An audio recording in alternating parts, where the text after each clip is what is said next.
અરવલ્લી જિલ્લાના ધનસુરા તાલુકાના મહાદેવપુરા ગામમાં ખેડૂત ચૌહાણ સુરેશસિંહની પ્રાકૃતિક ખેતીની સફળતા દેશી ગાયના ગોબર અને ગૌમૂત્રમાંથી સુરેશભાઈએ પોતાના ગામે જ શરૂ કર્યું પ્રાકૃતિક ખેતરનું ઉત્પાદન અને વેચાણ. આત્મા પ્રોજેક્ટ દ્વારા મોડેલ ફાર્મનું ગૌરવ અને મહાદેવપુરાનું ખેતર. હવે અરવલ્લીનું પ્રેરણા સ્થાન એક દેશી ગાય હોય તો પણ પ્રાકૃતિક ખેતીમાં સફળતા ચોક્કસ.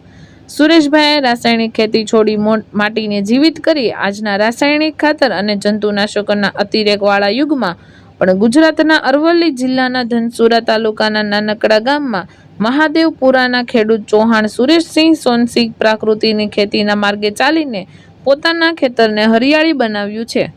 અન્ય ખેડૂતો માટે પ્રેરણારૂપ દીવાદાંડી પણ બન્યા છે. સુરેશભાઈ છેલ્લા કેટલાક વર્ષોથી સંપૂર્ણપણે રાસાયણિક ખાતર અને કીટનાશકો ત્યાગ કરી દેશી ગાય આધારિત પ્રાકૃતિક ખેતી અપનાવી છે. જીવામૃત, ઘન જીવામૃત, બીજામૃત, નિમામૃત, બ્રહ્માસ્ત્ર જેવા પ્રાકૃતિક ઇનપુટ્સનો ઉપયોગ કરી તેઓ ધાન્ય, શાકભાજી તેમજ અન્ય પાકો લઈ રહ્યા છે અને રાસાયણિક ખેતી કરતા ખેડૂતો કરતા વધુ ઉત્પાદન અને નફો મેળવી રહ્યા છે. મારું નામ ચૌહાણ સુરેશભાઈ સોનજીભાઈ, ગામ મહાદેવપુરા, તાલુકો ધનસુરા, જિલ્લો અરવલ્લી. અને એમાં આપણે પહેલાં દેશી ગાય આધારિત પ્રાકૃતિકના પહોંચાડવાના છે. જ્યામૂત, ઘણજ્યામૂત, આછાદાન, સહજીભાગ ને ભેજ. પહેલો મુદ્દો આપણે જ્યામૂતનો કર્યો. એમાં આપણે 200 લીટર ડ્રમમાં પાણી નાખ્યું. એમાં પહેલાં 10 કિલો ગોબર અને પછી 10 કિલો ગોબર નાખ્યું ઓગાળીને.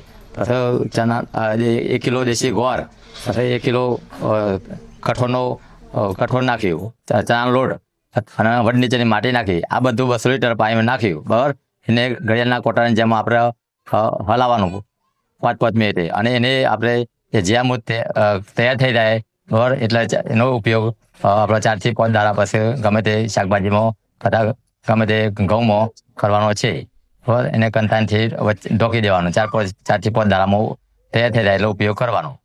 ડ્રીપ અથવા ડાયા દ્વારા તો આપણે ડ્રીપ ના હોય તો ડાળિયામાં બેરલ મૂકી દેવાનું અને ડબલા ચોંટવાનું. પંપથી સ્પ્રે થાય, ગમે તેવી જે થાય. બરાબર.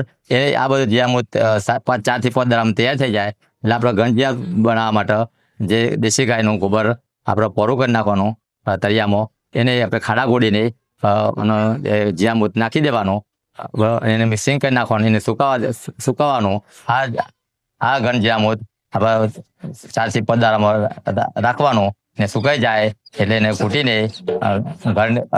ચાઇનાથી ચાળીને આપણે કોથળીઓ ભરવાની અને એ ઘન જ્યામૂત અને આપણે પેકિંગ કરીને પબ્લિકને કોઈને લેવું હોય તો આપણે વેપાર કરવાનો. જયેશ પટેલ, દ્રષ્ટિકોણ ન્યૂઝ, અરવલ્લી.